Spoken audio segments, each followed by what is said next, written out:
Hi అండి, నమస్తే. APJ Abdul Kalam గారి ఒక విజేత ఆత్మకథలో 4వ పార్టుకు వచ్చేసామండి. క్రిందటి పార్ట్లో కలాం గారు నేషనల్ ఏరోనాటిక్స్ అండ్ స్పేస్ అడ్మినిస్ట్రేషన్లో రాకెట్ ప్రయోగ పద్ధతులను నేర్చుకోవటానికి అమెరికాకు పయనమై వెళ్తారు.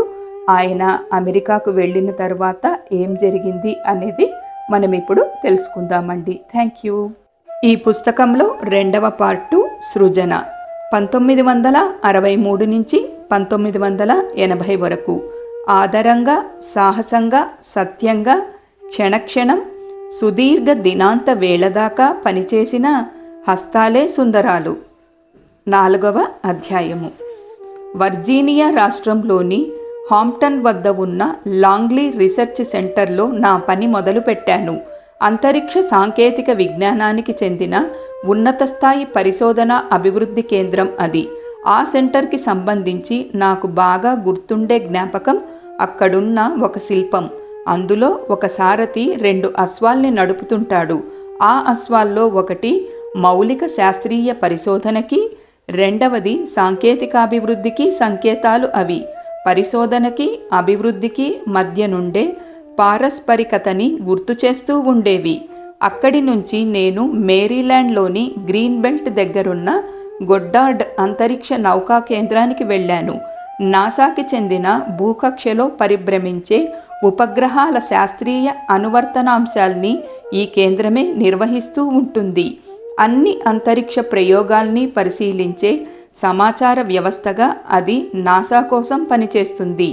నా యాత్ర చివరిలో వర్జీనియా రాష్ట్రంలోని తూర్పు తీరంలోని వాల్లోప్స్ ద్వీపంలోని వాల్లోప్స్ ప్రయోగశాలకి వెళ్ళాను. నాసా రాకెట్ ప్రయోగశాల స్థావరం అది. అక్కడ సందర్శకుల లాబీలో ప్రముఖంగా కనిపిస్తున్న ఒక చిత్తరువుని చూశాను. కొన్ని రాకెట్లు ఎగురుతున్న నేపథ్యంలో చిత్రించిన ఒక యుద్ధ దృశ్యం అది. సాధారణంగా అంతరిక్ష కేంద్రాల్లో అటువంటి ఇతివృత్తంతో చిత్రాలు కనిపించడం సహజమే అయినప్పటికీ ఆ చిత్తరువు నన్ను ఆకర్షించటానికి కారణం ఉంది. అది ఆ రాకెట్లు ప్రయోగిస్తున్న వైపు సైనికుల దేహాలు దక్షిణ ఆసియాలో కనవచ్చే చామనఛాయ రంగుతో చిత్రించబడటం. ఒకరోజు నా ఆసక్తి అధికమై చిత్తరువు దగ్గరకు పోయి చూద్దును కదా. అది బ్రిటిష్ వారితో టిప్పు సుల్తాన్ సైన్యం పోరాడుతున్న దృశ్యం. టిప్పు జన్మించిన దేశంలోనే ఎవరికీ గుర్తుండని ఆ యథార్థ సంఘటన భూమికి అవతలి వైపున స్మరించబడటం నన్నాశ్చర్యానికి గురి చేసింది. ఒక భారతీయుణ్ణి అంతరిక్ష యుద్ధ నాయకుడిగా నాసా కీర్తించడం చూసి నేను గర్వించాను. అమెరికన్ల గురించి నా మనోభావాల్ని బెంజమిన్ ఫ్రాంక్లిన్ వాక్యంతో బాగా వివరించవచ్చు. గాయపరిచినవే బోధపరుస్తా అన్నదే ఆ వాక్యం. అక్కడ మనుషులు తమ సమస్యలతో నేరుగా తలపడతారు. వాటిని సహించడం కన్నా వాటి నుంచి బయటపడాలనే ఎక్కువ కోరుకుంటారు. పవిత్ర ఖురాన్ గ్రంథం నుంచి మా అమ్మ నాకోసారి ఒక కథ చెప్పింది. దేవుడు మనిషిని సృష్టించిన తరువాత దేవదూతల్ని ఆదిమానవుడి ముందు సాగిలపడమని ఆదేశించాడు. అందరూ అతని ముందు సాగిలపడ్డారు, ఒక్క సైతాన్ తప్ప. అతనందుకు నిరాకరించాడు. నువ్వెందుకు సాగిలపడలేదని అతన్ని అల్లా అడిగాడు. నన్ను నువ్వు అగ్నితో తయారు చేశావు, అతన్ని మట్టితో. అందువల్ల నేనతనికన్నా అధికుడిని కాదంటావా అని సైతాన్ వాదించాడు. ఇక్కడ గర్వానికి తావులేదు. స్వర్గం నుంచి నీకిదే నా బహిష్కరణ అన్నాడు భగవంతుడు. సైతాన్ ఆ ఆజ్ఞకి తలబొగ్గాడు. కానీ పోతూ పోతూ ఆడంని కూడా అదే శాపానికి గురిచేసి మరీ పోయాడు. అనతి కాలంలోనే ఆడం కూడా నిషిద్ధ ఫలాన్ని రుచి చూసి భగవదాజ్ఞని ఉల్లంఘించడం ద్వారా సైతాను దారినే పట్టాడు. ఇక నుంచి నీ వారసులు సంశయగ్రస్తమైన నిత్యశంకిత జీవితాన్ని గడుపుదురుగాక వెళ్ళమన్నాడు అల్లా. భారతీయ సంస్థల్లో జీవితాన్ని దుర్భరం చేసేది ఈ గర్వమే. మన కింది ఉద్యోగులు, మనకన్నా తక్కువ స్థాయిలో ఉన్నవాళ్ళు, మన ఆధీనులు చెప్పే మాటల్ని మనం వినిపించుకోకుండా అడ్డుపడుతుంది. నువ్వొక మనిషిని అవమానిస్తూ అతని నుంచి ఫలితాలు రాబట్టుకోలేవు. అతన్ని ద్వేషిస్తూ, దూషిస్తూ అతనిలోని సృజనాత్మకతను వెలికితీయలేవు. దృఢంగా ఉండటానికి, మోటుగా ఉండటానికి, పటిష్టమైన నాయకత్వానికి, పెత్తనం చెయ్యటానికి, క్రమశిక్షణకి, తప్పులు పట్టడానికి మధ్య విభజన రేఖ చాలా సున్నితం. కానీ దాన్ని గుర్తించవలసిందే. దురదృష్టవశాత్తు నేడు మన దేశంలో ప్రముఖంగా గీయబడ్డ ఏకైక విభజన రేఖ హీరోల్ని, జీరోల్ని వేరు చేసేది మాత్రమే. ఒకవైపు కొన్ని వందల మంది హీరోలు, మరొక వైపు 95 కోట్ల మంది ప్రజల్ని తొక్కిపెడుతుండే ఈ పరిస్థితి మారితీరాలి. సమస్యల్ని ఎదుర్కొని వాటిని పరిష్కరించవలసిన ప్రక్రియ ఎంతో శ్రమ పెట్టడమే కాక బాధని కూడా కలిగిస్తుంది. కనుక మనం ఆ పరిష్కారాన్ని నిరవధికంగా వాయిదా వేస్తుంటాం. విజయం నుంచి వైఫల్యాన్ని వేరు చెయ్యగలిగేది సమస్యలే. అవి మన లోపల దాగి ఉన్న సాహసాన్ని, వివేకాన్ని బయటకు తీస్తాయి. నేను నాసా నుంచి తిరిగి వచ్చిన వెంటనే 1963లో నవంబర్ 21న భారతదేశపు మొదటి రాకెట్ ప్రయోగించబడింది. అది నిక్ అపాచే అనే సౌండింగ్ రాకెట్. దాన్ని మేము అంతకుముందు పనిచేసిన చర్చి భవనంలోనే తయారు చేశారు. దాన్ని తరలించటానికి అందుబాటులో ఉన్న సామగ్రి అంతా ఒక ట్రక్కు, చేతులతో తిప్పితే పనిచేసే ఒక హైడ్రాలిక్ క్రేనును, దాన్ని చర్చి బిల్డింగ్ నుంచి ప్రయోగతలం మీదకు తరలించవలసి ఉంది. దాన్ని తరలించి క్రేన్తో ఎత్తి లాంచ్ పాడ్ మీదికి దింపేలోగా ఆ క్రేన్ హైడ్రాలిక్ వ్యవస్థలో ఏదో దెబ్బతిని రాకెట్ పక్కకి ఒరిగింది. ప్రయోగకాలం సాయంకాలం 6 గంటలు కావస్తున్నందున ఇక క్రేన్కి మరమ్మతులు చెయ్యడం సాధ్యమయ్యే పని కాదు.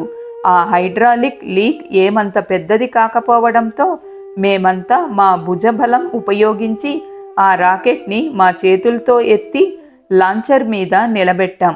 ఆ ప్రయోగంలో నేను రాకెట్ భద్రత అంశాల్ని చూశాను. డి ఈశ్వరదాస్, ఆర్ అరవముదన్ అనే నా సహచరులిద్దరూ ఆ ప్రయోగంలో ఎంతో క్రియాశీలక పాత్ర పోషించారు. రాకెట్ల ప్రయోగానికి సంబంధించి మాకెంతో విలువైన సమాచారం లభ్యమైంది. మేం పూర్తి తృప్తితోనూ గర్వంతోనూ తిరిగొచ్చాం. మరుసటి రోజు సాయంకాలం మేము డిన్నర్ బల్ల దగ్గరుండగా టెక్సాస్లోని డల్లాస్లో అమెరికా ప్రెసిడెంట్ జాన్ ఎఫ్ కెన్నడీని హత్య చేశారన్న వార్త విన్నాం. మేమంతా భయపడ్డాం. కెన్నడీ శకం అమెరికాలో ఎంతో ప్రముఖమైన కాలం. అప్పుడు అన్ని రంగాల్లోనూ యువతరానిదే పైచెయ్యి. 1962లో మిసిలీ సంక్షోభంలో కెన్నడీ చేపట్టిన చర్యలు నేనెంతో ఆసక్తితో తెలుసుకుంటూ ఉండేవాణ్ణి. ఒకప్పటి సోవియట్ యూనియన్ క్యూబా వద్ద ఒక మిసిలీ స్థావరాన్ని నిర్మించింది. అక్కడి నుంచి అమెరికా నగరాల మీద దాడులు చెయ్యవచ్చు. దానికి కెన్నడీ ఎటువంటి విధ్వంసక అస్త్రాల్ని క్యూబా నుంచి ప్రయోగించే వీలు లేకుండా దిగ్బంధం లాంటిది చేశాడు. సోవియట్ యూనియన్ నుంచి అటువంటి అస్త్ర ప్రయోగం పశ్చిమార్ధ గోళం మీద ఎక్కడ జరిగినా తాము ప్రతీకారం తీర్చుకుంటామని అమెరికా హెచ్చరించింది. 2 వారాల ఉత్కంఠభరితమైన హంగామా అనంతరం సోవియట్ అధ్యక్షుడు క్రుష్చెవ్ క్యూబాలోని స్థావరాల్ని కూల్చివేసి మిసైళ్లను వాపస్ తీసుకోవటానికి అంగీకరించటంతో కథ సుఖాంతమైంది. ఆ మర్నాడు ప్రొఫెసర్ సారాభాయి మాతో భవిష్య ప్రణాళికల గురించి విస్తృతంగా చర్చించారు. భారతదేశంలో సైన్సు, సాంకేతిక రంగాల్లో ఆయన ఒక కొత్త లోకాన్ని ఆవిష్కరించబోతున్నారు. 30 ఏళ్ల మరియు 40 ఏళ్ల లోపు యువ శాస్త్రవేత్తల ఒక తరం అనిదంపూర్వమైన ఉత్సాహంతో ఉరకలెత్తింది. అంతరిక్ష సంఘం దగ్గర మా ప్రధాన అర్హత మా డిగ్రీలు కానీ, మేము పొందిన శిక్షణ కానీ కాదు. మా సామర్థ్యం పట్ల ప్రొఫెసర్ సారాభాయికున్న విశ్వాసమే మా ప్రధాన అర్హత. నిక్ అపాచే జయప్రదంగా ప్రయోగించబడ్డ తరువాత ఒక భారతీయ శాటిలైట్ లాంచ్ వెహికల్ని నిర్మించాలన్న తన స్వప్నాన్ని ఆయన మాతో పంచుకున్నారు. ప్రొఫెసర్ సారాభాయి చూపించే ఆశావాదం తొందరగా అందరికీ వ్యాపించేది. ఆయన తుంబాకి వస్తున్నారంటే చాలు, ల్యాబొరేటరీల్ని, వర్క్ షాపుల్ని, డిజైన్ ఆఫీసుల్ని, అందర్నీ విద్యుత్ తరంగం లాంటిదేదో చుట్టబెట్టేది. వాళ్ల కార్యకలాపం నిర్విరామ ఝుంకారంతో మార్మోగేది.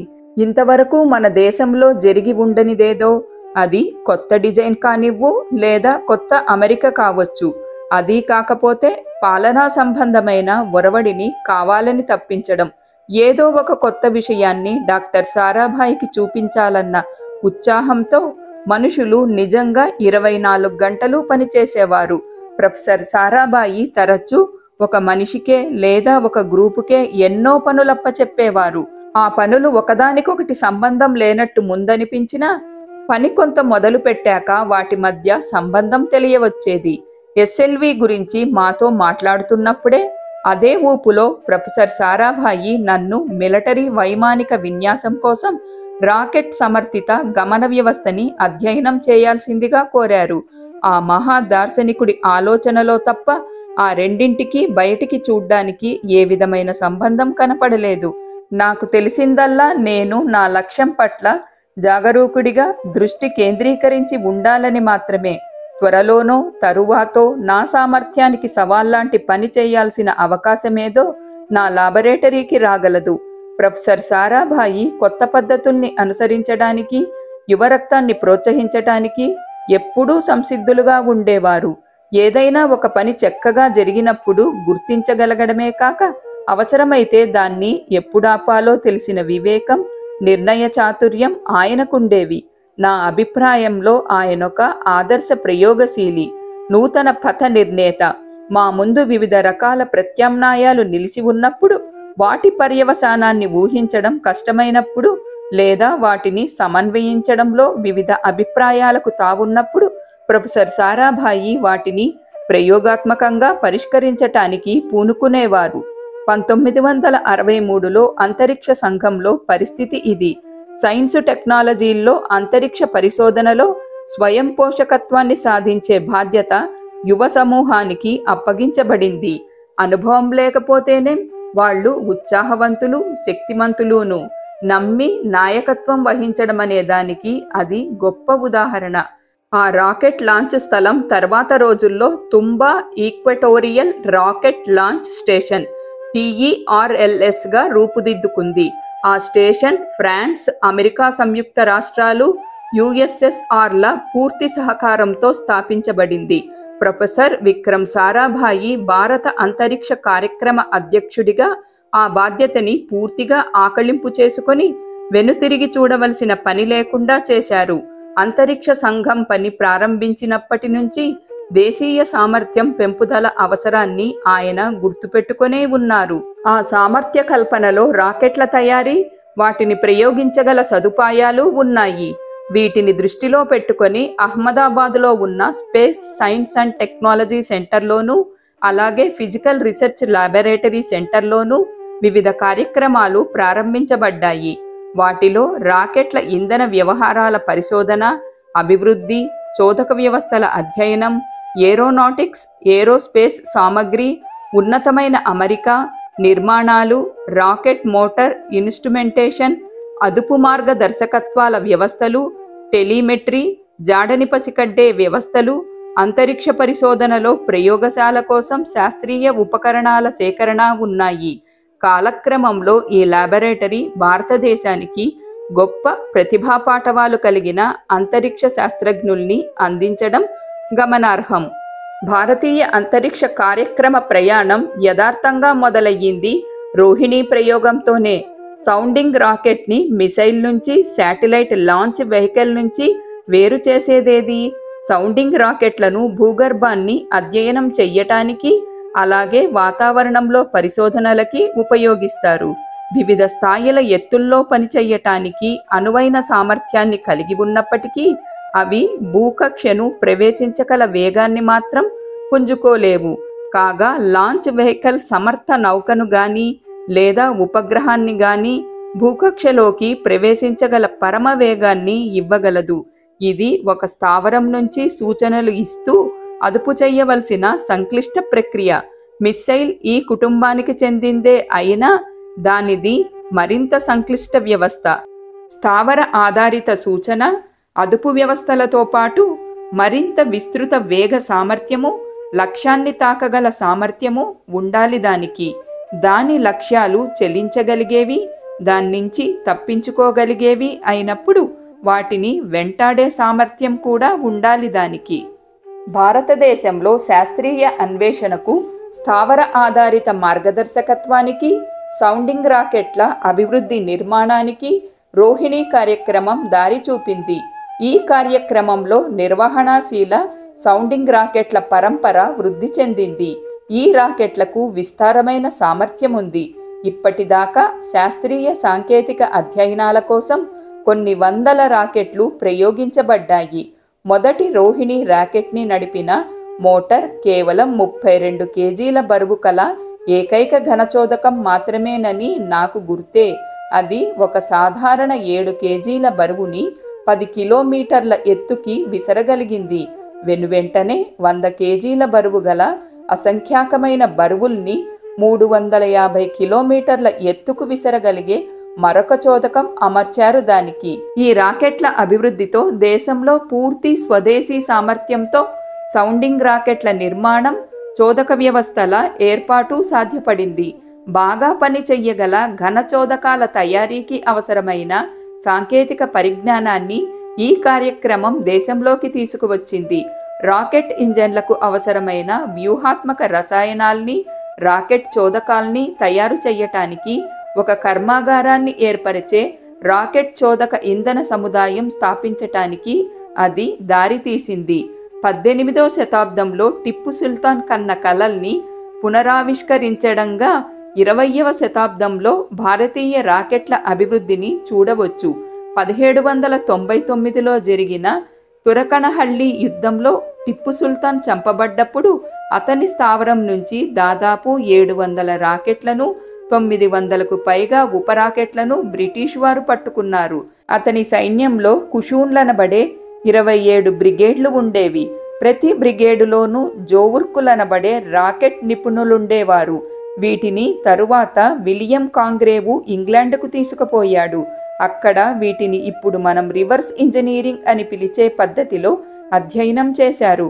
అయితే అప్పుడు పేటెంట్ వ్యవస్థ కానీ, భారతీయ పేటెంట్ చట్టం కానీ లేవు. టిప్పు మరణంతో భారతీయ రాకెట్ శాస్త్రం కూడా మరణించింది. కనీసం తరువాత 150 ఏళ్ల దాకా. ఈలోగా రాకెట్ పరిజ్ఞానం విదేశాల్లో పెద్ద పెద్ద అంగలేసింది.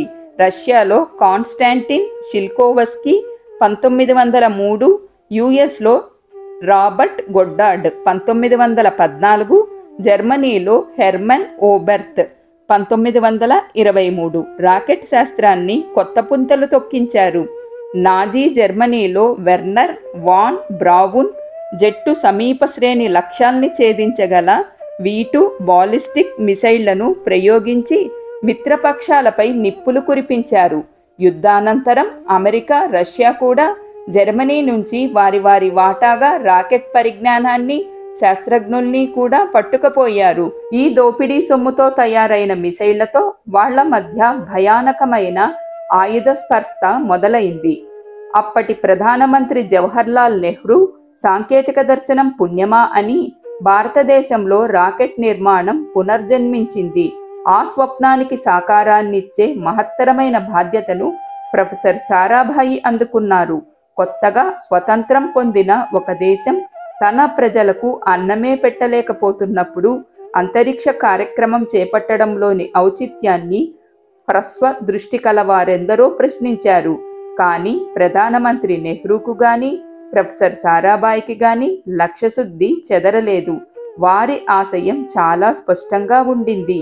తమ నిత్య జీవిత సమస్యలకు ఉన్నత సాంకేతిక పరిజ్ఞానాన్ని వాడుకోవటానికి భారతీయులు వివిధ జాతీయ రాజ్యాల సరసన ఎవరికీ తీసిపోకూడదన్నదే వారి ఆశయం. కేవలం మన బల ప్రదర్శనకు దాన్ని వాడుకోవాలన్న ఉద్దేశం వారికి ఎంతమాత్రమూ లేదు. ఇక్కడితో 4వ అధ్యాయం పూర్తయిపోయిందండి. ఇక నెక్స్ట్ పార్ట్లో 5వ అధ్యాయంలో మన కలాం గారు ఏం చేశారో మనం తెలుసుకుందామండి. Thank you.